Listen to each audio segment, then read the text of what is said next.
Bonjour à tous, je m'appelle Olivier Lalard et je vais vous présenter mon projet qui s'appelle PD. Donc c'est un court-métrage de 25 minutes qui raconte l'histoire de Thomas, un lycéen de 16 ans qui va se trouver attiré par un autre garçon de son lycée, Esteban. Thomas va se faire griller et observer des changements de comportement chez ses amis proches et aussi subir le regard des autres, alors qu'Esteban lui est plus dans une forme de déni et de rejet assez violent de son homosexualité. Et donc la relation entre les deux va osciller entre violence, tendresse et tension, jusqu'à un final qui les placera face au choix d'assumer ou non cette différence face au regard des autres. J'aimerais éviter les scènes clichés des séries et des films sur l'homosexualité, comme par exemple tout le procédé de découverte et d'acceptation de l'homosexualité du protagoniste principal, le fait qu'il sorte avec une fille pour se cacher, pour essayer. Moi, ce qui m'intéresse vraiment dans ce film, c'est le regard des autres, puisque c'est à travers ces regards que vont naître le mal-être et la douleur des héros. Le but de ce film, c'est de banaliser l'homosexualité, et de plus la regarder avec des yeux étranges et craintifs, notamment grâce à une scène pivot avec un professeur qui rappelle combien l'homosexualité était banale il y a encore 2000 ans. Je veux faire ce film pour plusieurs raisons. La première, c'est que déjà c'est un sujet qui me touche particulièrement, et dans lequel j'amène une part autobiographique. Et puis comme j'anime beaucoup d'ateliers cinéma avec des jeunes, j'ai pu entendre dans les cours de récré ces dernières années qu'ils utilisent beaucoup le mot PD, un peu à tort et à travers, et donc j'ai voulu un peu déconstruire ce mot, notamment lors d'une séquence particulière. J'ai eu un déclic il y a 6 mois lorsque j'ai publié 2 films qui ont été réalisés lors d'ateliers avec des collégiens, un sur le sexisme, l'autre sur le harcèlement scolaire. Ils ont fait plus d'1 million de vues chacun, il y a eu des milliers de commentaires dans lesquels les jeunes racontent leur quotidien, se livrent, nous disent à quel point ils se retrouvent dans ces films. Moi qui d'habitude destinais mes films au circuit des festivals et aux chaînes de télé,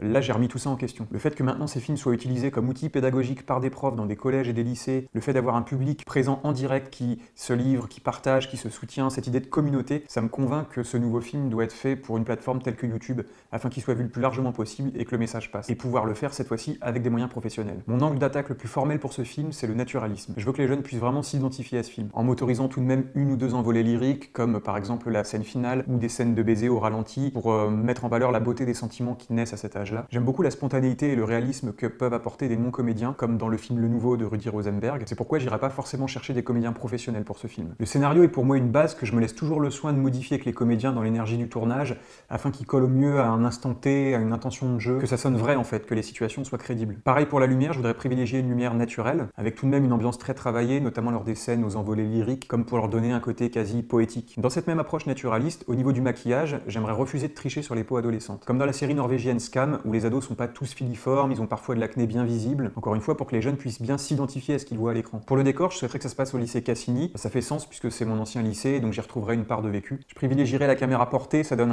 un côté un peu organique qui traduit bien le bouillonnement interne et la nervosité qu'on peut ressentir à cet âge-là. J'aime également filmer en gros plan. Plus Thomas se sentira pris au piège, plus la caméra s'approchera de lui comme pour l'étouffer elle aussi. Au niveau de l'ambiance musicale, j'aime bien le travail de Sébastien Tellier, Ron, Parawan. C'est des gens qui travaillent des sons à la fois entraînants, inquiétants, déprimants, touchants. Pour conclure, le film nous interroge sur notre propre regard face à l'homosexualité et permettra, on l'espère, de faire évoluer un peu les mentalités sur l'acceptation de l'autre et de sa différence.